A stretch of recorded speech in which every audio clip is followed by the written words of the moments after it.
Well, hey there, good morning, good afternoon, good evening, whenever you happen to be seeing or listening to me. Sharon Horne-Ellstrom here with the What's She Up To Now segment of content that I create every day. And it's basically the place where I share lessons learned, what's worked for me, what's not working for me, as I've been in lots of different businesses, as well as my transition from the brick and mortar corporate world of business to the online world of business. And today we're doing an annual challenge called the Let's Grow Annual Challenge. Today is day 113. Happy 113th day of the year.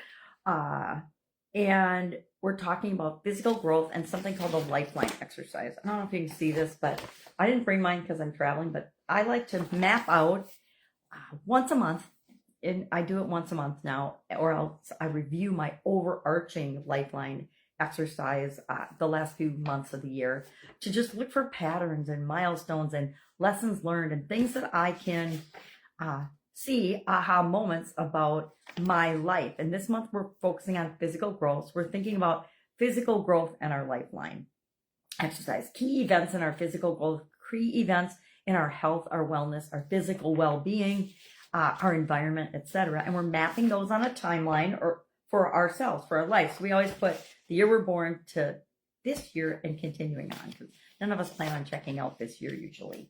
So that's what we talked about today for the Let's Grow Annual Challenge.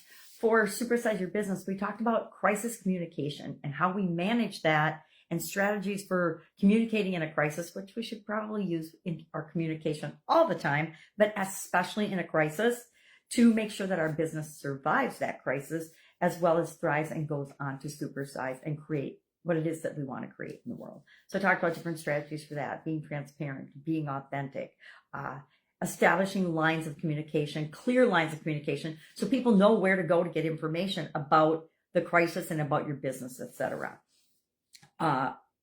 Making sure that we anticipate and prepare for crises, right? If you didn't have a crisis management plan in place prior to the COVID pandemic, shame on you if you don't have one now. At least key areas and key things that need to happen and be done, and who's responsible for what, and the timeline of how you expect things to happen when any type of crisis happens in your business. I grew up in manufacturing. So in manufacturing, we always had and we always have contingency plans in place, and we test those plans at a minimum annually to make sure that the plan still makes sense. And we'll run different scenarios. We'll pull a random scenario out of a hat sometimes. And we used to do them quarterly in one of my businesses. So we literally had all of the crises we could possibly imagine. And some of them you wouldn't think would ever even happen. I think we had UFOs and things and everything in there to make some of them actually real and fun for us, so that we would all participate in that activity as if it were a real crisis. And we learned every time we did that, we learned where the holes were in our plan, where something happened too slowly, or where we totally forgot about a key element, a key ingredient that was important to managing the crisis appropriately. And then we would improve that. And then in our next mock crisis, we would learn more. Every time we do something, we continually improve and grow. And that's why I highly recommend that you do that for your business.